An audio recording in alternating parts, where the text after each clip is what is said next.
Bonjour, bonsoir chers fidèles de la télévision Renaissance et bienvenue à ce journal de ce mardi 1er octobre 2019 dont voici les principaux titres. La police semble jeter le tort sur les fidèles de l'église adventiste du 7e jour à propos des échauffourées survenus entre ces fidèles et la police à Lubouye en province Ngozi il y a une dizaine de jours. Une année, c'est le délai que le ministère de la Sécurité publique vient de se fixer pour mettre en place le mécanisme qui sera utilisé par la police pour lutter contre la corruption. Les militaires burundais et ougandais de la MISAM pourront se rendre ou quitter Mogadiscio en vol direct. Cela sera rendu possible par la compagnie Uganda Airlines qui vient d'inaugurer Bujumbura comme nouvelle destination. Les détails de ce journal dans un instant.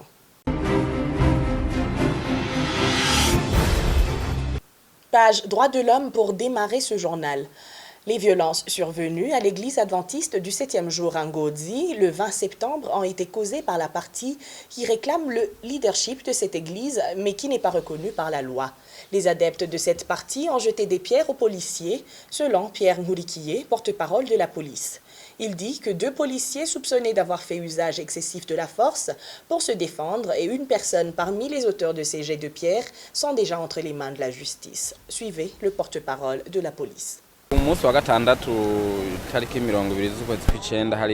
À Ngozi, le samedi 20 septembre, les responsables de l'église adventiste du 7e jour ont sollicité l'aide de la police.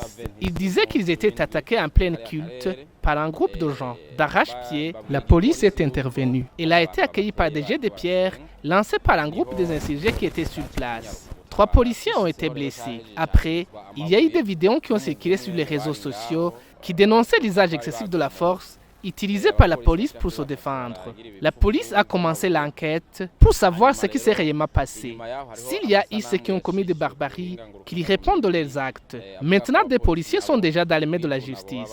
Parmi ceux qui ont lancé des pierres, il y a une personne qui est déjà arrêtée. D'autres sont encore recherchés. La police a des informations selon lesquelles c'est la partie qui revendique le leadership de l'église adventiste, mais qui n'est pas reconnue par la loi, qui est derrière cette barbarie. C'est cette partie même qui prennent des vidéos. Ce n'est pas seulement à Ngozi que ce groupe de l'église adventiste 7e jour manifeste un comportement rebelle. Ils perturbent même la sécurité publique. Ils doivent savoir que la loi est claire. La police doit faire respecter les décisions de l'administration. Le ministère de l'Intérieur a déjà tranché. Il y a ceux qui sont reconnus par la loi et ceux qui ne le sont pas.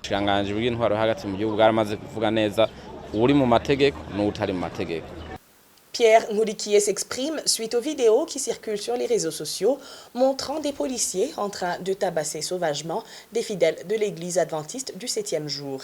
Les étrangers vivant au Burundi illégalement sont toujours appréhendés jusqu'à ce qu'ils reçoivent les documents leur permettant de vivre au Burundi. Pierre Nkurikiye, porte-parole de la police nationale, annonce que cette décision restera en vigueur jusqu'à ce que tous les étrangers qui vivent au Burundi soient en règle. Si ce n'est pas le cas, ils seront renvoyés dans leur pays. Pierre Nkurikiye tranquillise tous les étrangers y vivant légalement que cette décision ne les concerne pas. Suivez-le.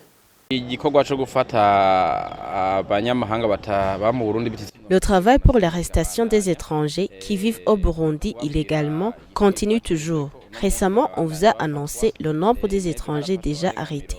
Hier, plus de 20 étrangers ont été arrêtés dans le quartier de Kibenga. C'est un travail alors qui va continuer jusqu'à ce que chaque étranger qui vit au Burundi soit en ordre. Comme les Burundais qui vivent à l'étranger subissent les mêmes sorts, un Burundais qui vit à l'étranger illégalement est renvoyé au Burundi comme nous le faisons. Lorsqu'ils sont arrêtés, comme on l'a déjà signalé, on procède par 3 étapes. Premièrement, recherche et arrestation. Deuxièmement, identification de la personne et ses documents prouvant qu'ils ne sont pas des criminels. Troisièmement, renvoyer les étrangers irréguliers. S'il arrive qu'ils ont d'autres délits, on les transfère devant la justice. Mais aussi, on voulait tranquilliser tous les étrangers qui vivent au Burundi légalement que cette décision ne les concerne pas. Il arrive qu'ils soient arrêtés, mais après avoir étudié leur dossier, ils sont relâchés.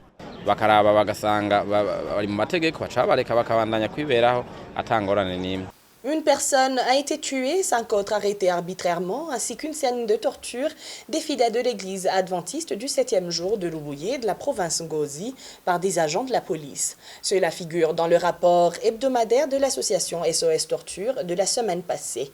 Aimé Kwizera, chargé de la communication au sein de cette association, indique que les auteurs de ces crimes sont des agents de la police ainsi que des jeunes Imbonerakure du parti CNDD-FDD. Suivez-le. Le rapport de SOS Torture Burundi cette semaine couvre la période du 21 au 28 septembre 2019 et concerne les cas de violation des droits de l'homme qui ont été commis au Burundi durant cette période.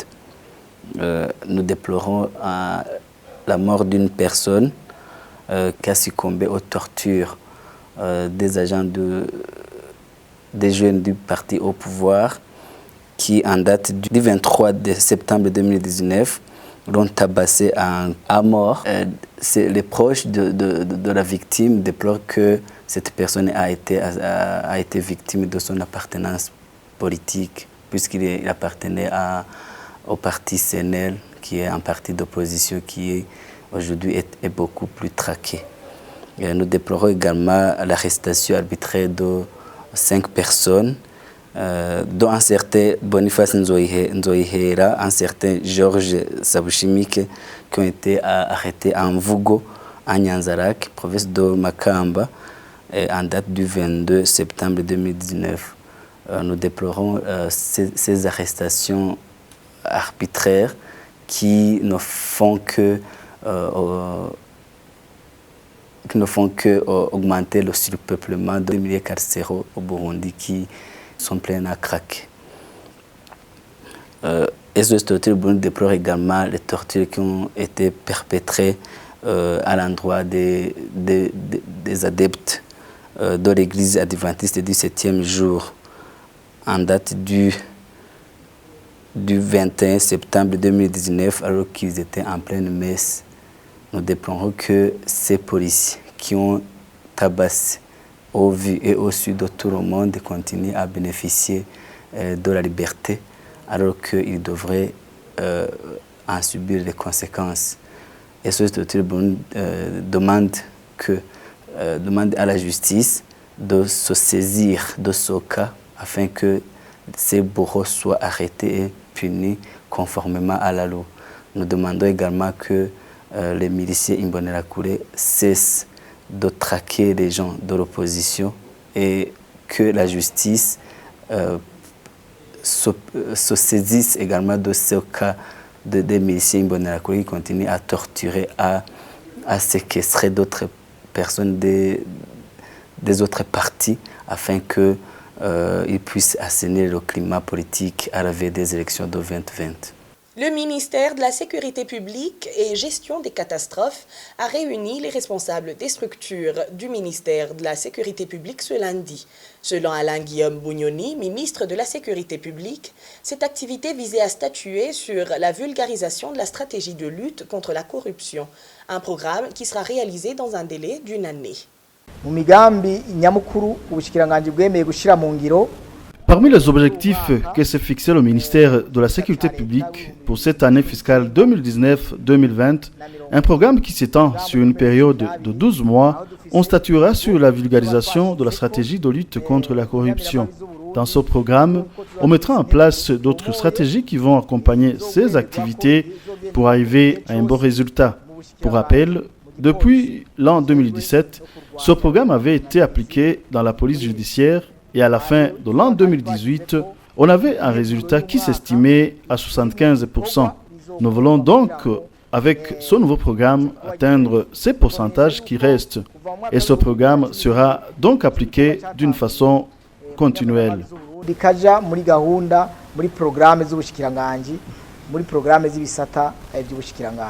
Au Burundi, les personnes âgées reçoivent une aide chaque année de la part du gouvernement et un paiement pour les frais d'eau et d'électricité. Cette déclaration est du ministre des Droits de l'Homme à l'occasion de la Journée internationale pour les personnes âgées. Martin Nivyabandi dit aussi que ces dernières reçoivent des soins médicaux gratuits. Suivez-le. La Journée internationale des personnes âgées est célébrée chaque année le 1er octobre dans le but de la consolidation des œuvres faites par les personnes âgées afin de voir également les défis qu'ils ont rencontrés durant toute leur vie. Au Burundi, on a voulu célébrer cette journée sous le thème « Soutenons-nous, éviter toute discrimination basée sur les âges. Alors, quelle est la part du gouvernement à l'endroit de ces personnes âgées? Beaucoup de mesures ont été prises pour soutenir les personnes âgées, à l'occurrence des conventions entre le gouvernement et les centres qui s'occupent de ces personnes, ce qui permet de les procurer une aide chaque année, sans oublier le paiement des fonds pour l'eau et l'électricité. Le gouvernement du Burundi veille à ce que l'aide en provenance de l'extérieur qui est destinée à ces personnes âgées les parvienne facilement.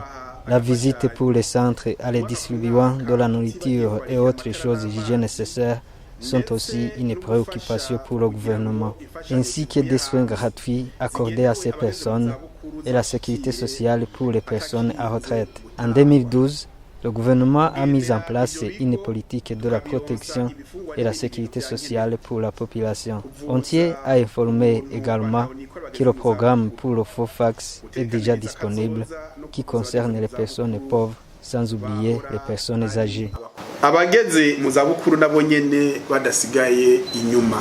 Et pour clôturer notre journal, la compagnie Uganda Airlines vient d'inaugurer la nouvelle destination de Bujumbura. La compagnie fera 3 vols par semaine dans l'ex-capitale burundaise. Pour le ministre ougandais des Transports, Edward Katumba Wamala, c'est une voie pour l'Ouganda et le Burundi pour renforcer les relations sous-régionales. Edward Katumba Wamala en profite pour rappeler les liens entre les deux pays. On the issue of regional cooperation matters, Burundi and Uganda, we go a long way back. Sur le plan de la coopération sous-régionale, le Burundi et l'Ouganda partagent une longue histoire. Nous étions les premières nations à contribuer aux troupes en Somalie dans la mission de la MISOM, à un moment où tout le monde avait laissé la Somalie à elle-même. C'était dans des conditions très difficiles. Mais nous nous sommes épaulés pour aider ce pays à se remettre sur pied. Je suis sûr que nous nous tiendrons côte à côte pour promouvoir le commerce régional et les relations. Après tout, cette mission est plus facile que celle à laquelle nous faisons face en Somalie. C'est gratifiant de voir que Uganda Airlines a inclus Mogadiscio parmi ses premières destinations. Qui aurait pensé en 2007, quand nous avons commencé la mission, que la Somalie pourrait constituer une destination commerciale? Mais maintenant, Uganda Airlines dessert Mogadiscio. Et de la part du président du conseil d'administration, pour montrer combien Uganda Airlines apprécie les sacrifices que nos troupes burundaises et ougandaises ont consentis, la compagnie pourrait offrir à nos troupes se rendant ou quittant Mogadiscio des tickets directs comme gage de l'appréciation. Ceci sera valable pour les militaires disposant de documents officiels de voyage et de la carte d'embarquement. This would be easy as long as the soldier has his official travel document and identity card. Et voilà, c'est par ici que s'achève notre journal. Merci à vous tous qui l'avez suivi. Au revoir.